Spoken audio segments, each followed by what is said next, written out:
Frank Caprio, the final verdict.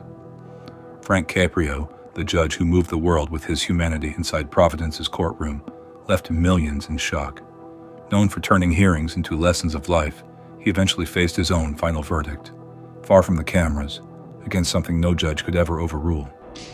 You are a good man. You really are what America is all about. Here you are in your 90s, and you're still taking care of your family. It's just a wonderful thing for you.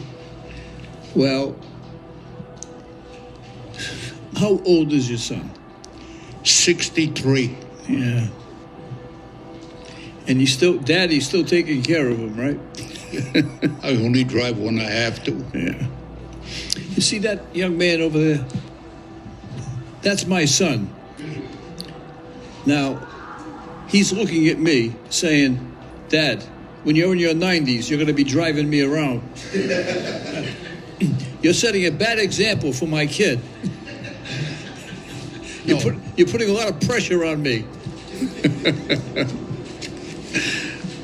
Listen, sir, I wish you all the best.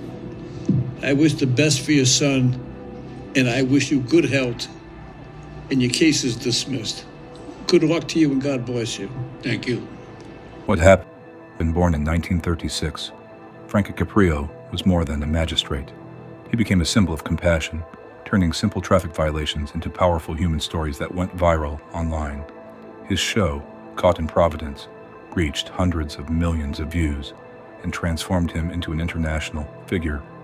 In recent years, his presence grew quieter.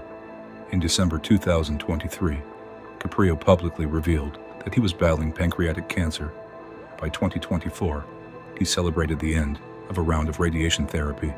But on August 20th, 2025, at the age of 88, he passed away in Providence, leaving behind a legacy that reached far beyond the courtroom and television. The human impact. For many, Caprio was America's kindest judge. His videos went viral because he listened before he ruled. He forgave fines when someone's life demanded mercy. He split payments when incomes fell short. He asked about family, about health, about personal struggles. It wasn't weakness. It was justice with context. When the news of his death broke, tributes poured in. Former defendants thanked him for second chances. Parents recalled the relief of watching their children treated with dignity. Fans across the globe quoted his words like small sermons of compassion. State officials honored his nearly 4 decades on the Providence Municipal Court, even lowering flags to half-staff in his memory. Beyond the bench, Caprio inspired community and educational projects. He visited schools, universities, and local events, teaching by presence as much as by words. On social media, his courtroom clips became micro-sermons of humanity, reminding millions that the law can be firm without losing empathy. To his family, he was not a celebrity, but a devoted husband, father, and grandfather. To the public, he was proof that authority and tenderness can coexist.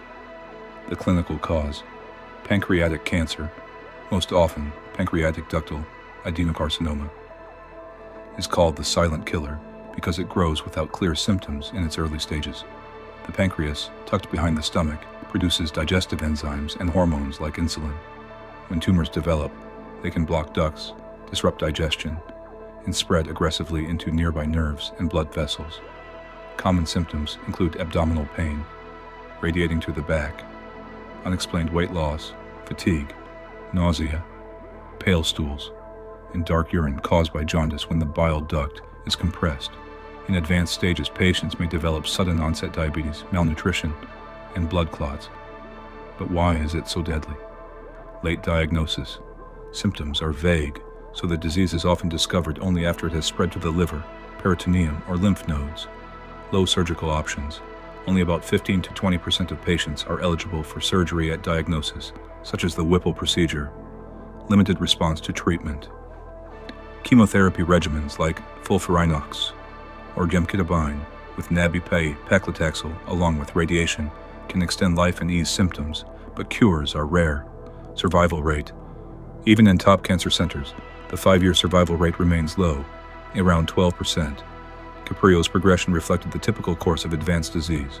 a public announcement in 2023, initial response to therapy, and the gradual decline in 2025. In the final stages, the body often endures neuropathic pain, muscle wasting known as cachexia, recurring jaundice, and profound exhaustion.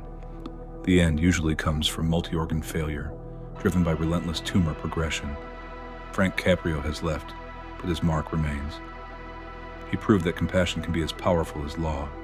His story is not about how he died, but about how he lived, showing us that, in the face of human fragility, kindness will always be the fairest sentence. Subscribe for more stories, investigated and explained, not just about what killed them, but about what they left behind for the world.